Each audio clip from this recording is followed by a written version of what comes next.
The only people who don't want to disclose the truth are people with something to hide. The Washington Post has a huge story today by Jason Horowitz. Mitt Romney's prep school classmates recall pranks, but also troubling incidents. Now, this is May the 10th. Well, I tell you, time's flying by some days. Some days it creeps, but today, lately, been zipping by here.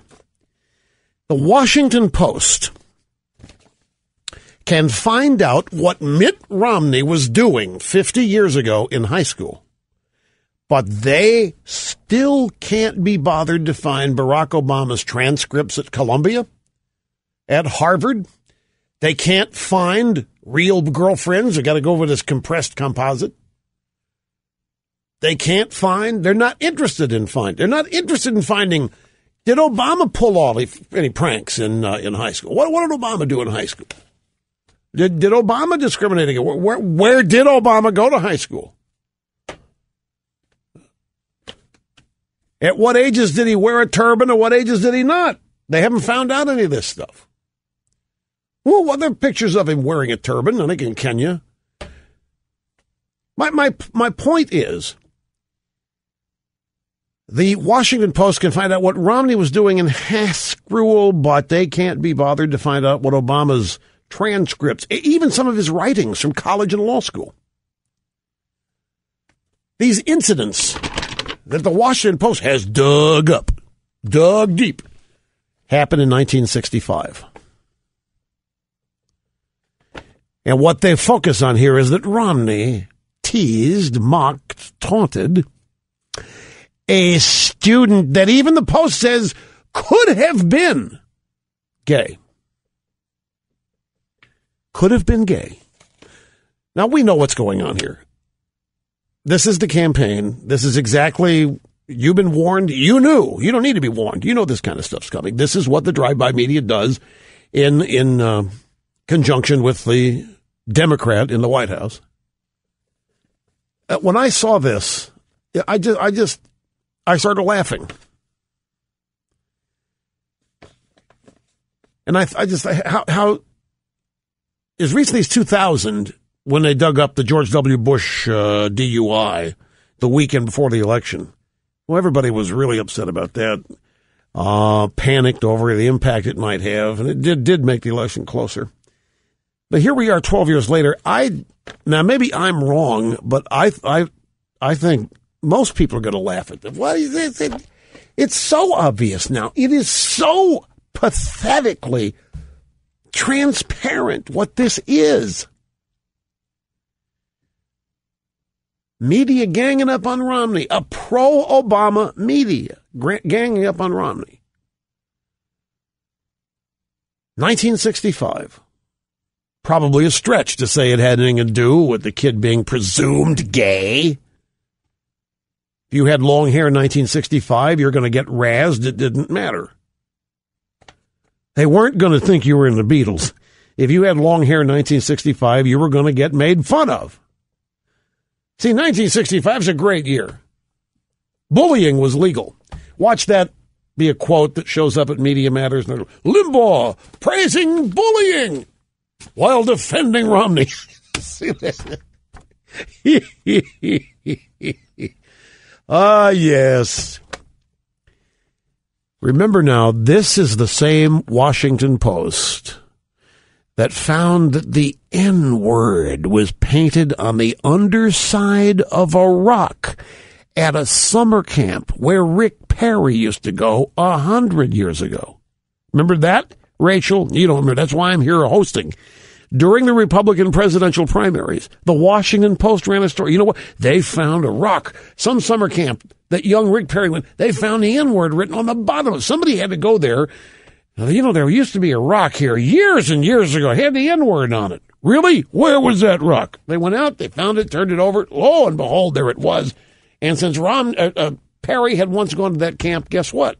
Perry either wrote it himself or knew about it and didn't say anything. Either way, Rick Perry was a dirty dog racist and actually had to spend time in a Republican debate, quote unquote, defending this.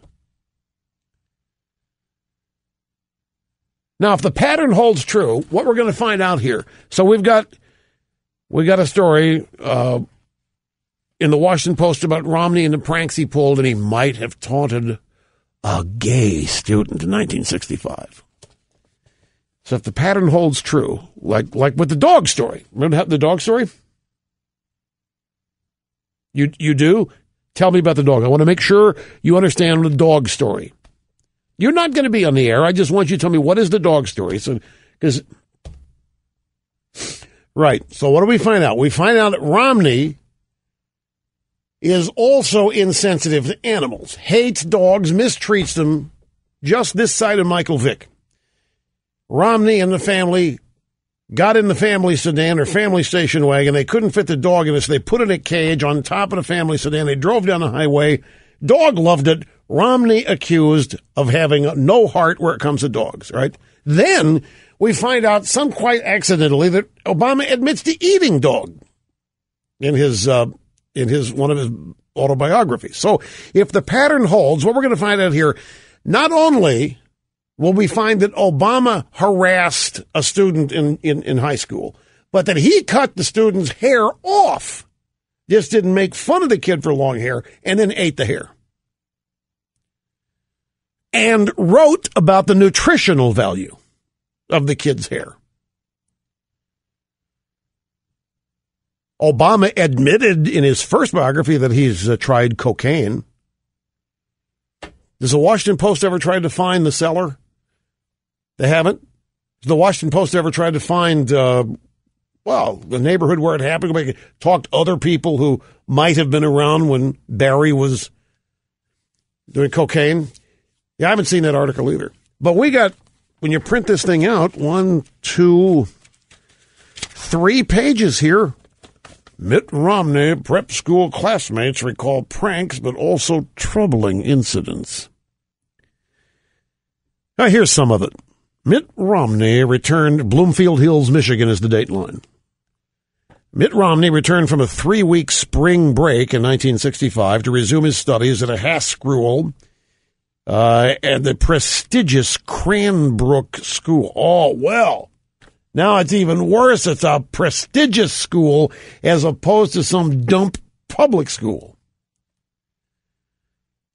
Yeah, he's a Haskell senior, the prestigious Cranbrook School, back on the handsome campus. Oh, it was a handsome campus, too. Like Romney's hair. It was handsome. Back on the handsome campus, studded with Tudor brick buildings and manicured field. Oh, what a picture they're painting. We're not even finished with the first sentence. And we have a picture of Romney's school as though it's where the titans of industry gather for the economic forum in Davos, Switzerland. Back on the campus, Romney spotted something he thought didn't belong at a school where the boys wore ties and carried briefcases. Well, here's the picture. Got this idyllic setting, the prestigious Cranbrook School. Romney, 1965, coming off spring break. Look at, I was in school in 1965. There wasn't any such thing as spring break. There was not for Haskell, but minor point. Comes back. The only people who don't want to disclose the truth are people with something to hide.